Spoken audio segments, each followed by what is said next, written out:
گئے وہاں پر وانا میں، وہاں پر انہوں نے اپنی فورسز کو پورا حوصلہ دیا، ان سے بات کی. تو میں سمجھتا ہوں کہ جب تک پاکستان کے اندر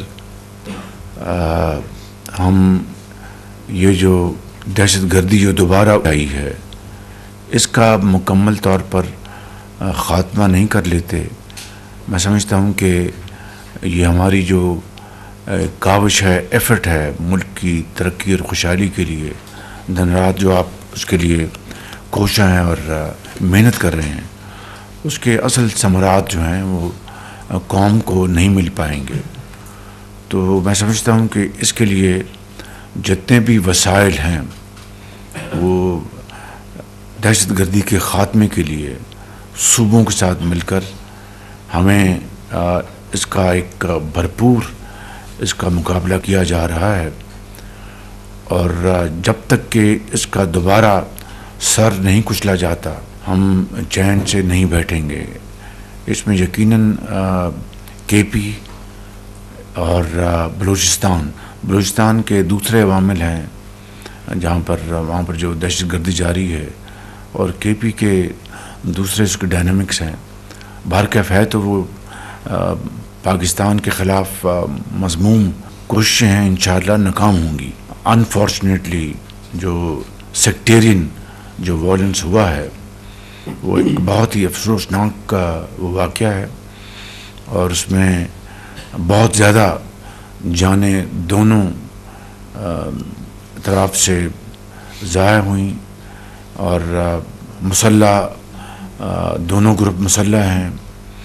ان کی تفصیل میں نہیں جانا چاہتا، اور یہ شومی قسمت ہے کہ جن دنوں میں یہ قتل و غارت ہو رہی تھی اس وقت اسلام آباد پر چڑھائی کی جا رہی تھی. کاش یہ وسائل، یہ وقت، یہ توانائی وہاں پر 12 چنار میں اس کو ختم کرنے کے لیے اگر صوبائی حکومت صرف کرتی تو شاید نقصان اتنا زیادہ نہ ہوتا. بہرکیف ابھی پچھلے دنوں انٹیریئر منسٹر گئے تھے، وہ آپ کو بتائیں گے ابھی لیٹسٹ صورتحال اس کی کیا ہے. تو میں سمجھتا ہوں کہ یہ وہ چیلنجز ہیں جو کہ اس وقت اس کا ہمیں سامنا ہے، لیکن انشاءاللہ مجھے اللہ تعالیٰ کے فضل و کرم سے یقین کامل ہے کہ ہم انشاءاللہ مل کر اس ناسور کا خاتمہ کریں گے، دہشت گردی کا خاتمہ کریں گے، اور پاکستان ضرور انشاءاللہ سرخرو ہوگا اللہ تعالیٰ کے فضل و کرم سے. اور جو قربانیاں دی جا رہی ہیں وہ رائے گانی جائیں گی. اسی طریقے سے جو ہم پر پابندیاں لگائی گئی ہیں، ہمارے جو نیشنل ڈیفنس کمپلیکس اور دوسری جو اینٹیٹیز ہیں ان کے اوپر جو پابندیاں لگائی گئی ہیں وہ اس کا کوئی جواز نہیں ہے. پاکستان قطعی طور پر کوئی ایسا ارادہ نہیں رکھتا جہاں پر ہمارا جو نیوکلیر جو سسٹم ہے وہ اگریسو ہو. یہ تو 100% پاکستان کے ڈیفنس میں it is just deterrence, nothing else. It's a programme to defend Pakistan. خدا نخواستہ پاکستان کے خلاف کوئی اگر اگریشن ہوتا ہے، ہمارا صرف اور صرف ڈیٹرنس کے طور پر ہم اس کو اپنا دفاع کریں گے. فارن آفس نے ایک بھرپور کمپریہنسو جواب دیا ہے، لیکن ایک بات طے ہے کہ یہ پروگرام جو ہے پاکستان کا نیوکلیر، نہ یہ میرا ہے نہ یہ کابینہ کے آنریبل ممبرز کا ہے، یہ پاکستان کے 24 کروڑ یہ عوام کا یہ پروگرام ہے جو ان کے دلوں سے بھی ان کو اپنے عزیز ہیں. ان کو اس کے اوپر کوئی قطعاً کمپرومائز نہیں ہوگا، اور پوری قوم اس پروگرام کے اوپر یکسو ہے، پوری طرح متحد ہے. کل ہماری پہلی میٹنگ بھی ہو گئی ہے اپنا جو پی ٹی آئی کے ساتھ، جو اسپیکر صاحب نے اس میں انیشیٹو لیا. اس میں پھر میں نے مشاورت کے ساتھ ایک کمیٹی کانسٹیٹیوٹ کر دی. کل اس کی میٹنگ ہو گئی ہے.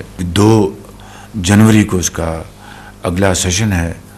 تو اس میں اسحاق ڈار صاحب ہیں، ہماری طرف سے رانا ثناء اللہ صاحب ہیں، اور عرفان صدیقی صاحب ہیں.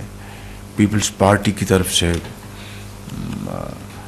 جناب فارمر پرائم منسٹر راجہ پرویز اشرف صاحب ہیں, نوید قمر صاحب ہیں, پھر ڈاکٹر مقبول صدیقی صاحب ہیں, اور اس کے علاوہ علیم خان صاحب ہیں, اعجاز الحق صاحب, خالد مکشی صاحب جو ہیں ان کو بھی میں نے اس میں شامل کیا ہے.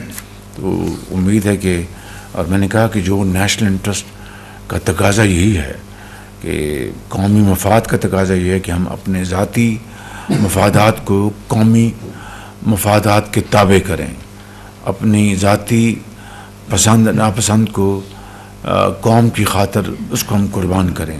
یہ ہمارے سامنے ہونا چاہیے ہدف, اور اس کو سامنے رکھ کر اگر یہ گفتگو شنید ہوگی تو یقیناً اس سے میں سمجھتا ہوں کہ ملک کے اندر ایک سکون آئے گا, ملک کے اندر ایک قومی یکجہتی جس کی یقیناً بہت ضرورت ہے اس کو فروغ ملے گا, اور ہماری جو یہ ترقی کا جو پہیہ ہے وہ تیزی سے گھومے گا. لیکن اگر کچھ نیت کچھ اور ہے, میں کسی کی نیت کے اوپر شک نہیں کرتا, مجھے پوری امید ہے کہ یہ دونوں پارٹی جو ہیں پی ٹی آئی اور حکومتی پارٹی مل کر کوئی ایسا حل نکالیں گے جس سے کہ پاکستان کے بہترین مفاد میں اگر ہم فیصلے کریں گے تو انشاءاللہ اس کا ملک و قوم کو بے پناہ اس کا فائدہ ہوگا. اور جو ہماری جو اس وقت جو معاشی جو استحکام آ رہا ہے اس میں مزید استحکام آئے گا. ابھی لاسٹ جو اسٹیٹ بینک نے فیصلہ کیا, انہوں نے پالیسی ریٹ کو 15% سے گھٹا کر اب 13% پہ کر دیا ہے. آپ کی جو مہنگائی جو ہے وہ بھی 5% سے کم ہے اس وقت, جو کہ ایک 2018 کے بعد سب سے کم ہے.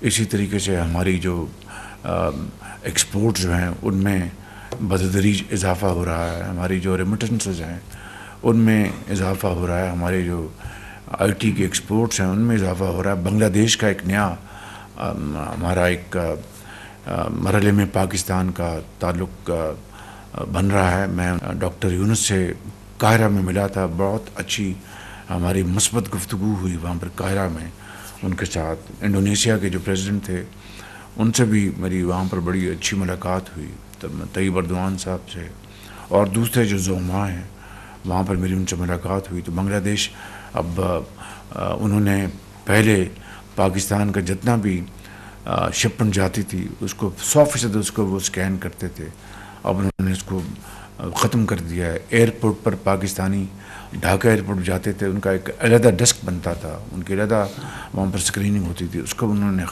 اس کو ختم کر دیا. تو یہ وہ جیسچرز ہیں بنگلہ دیش کی طرف سے, ہماری طرف سے بھی بہت پازیٹیو اپنا انڈیکیٹرز ہم ان کو دے رہے ہیں. ہماری رائس کی ایکسپورٹ الحمدللہ ہو رہی ہے. ڈی پی ایم انشاءاللہ فروری میں بنگلہ دیش جائیں گے انشاءاللہ.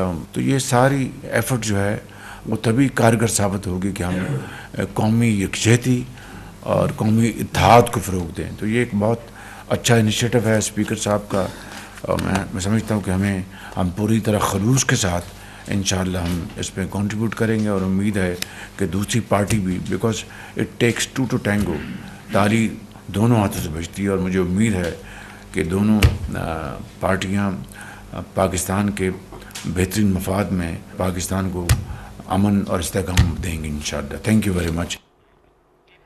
وزیر اعظم محمد شہباز شریف کی زیر صدارت وفاقی کابینہ کا اجلاس جاری ہے.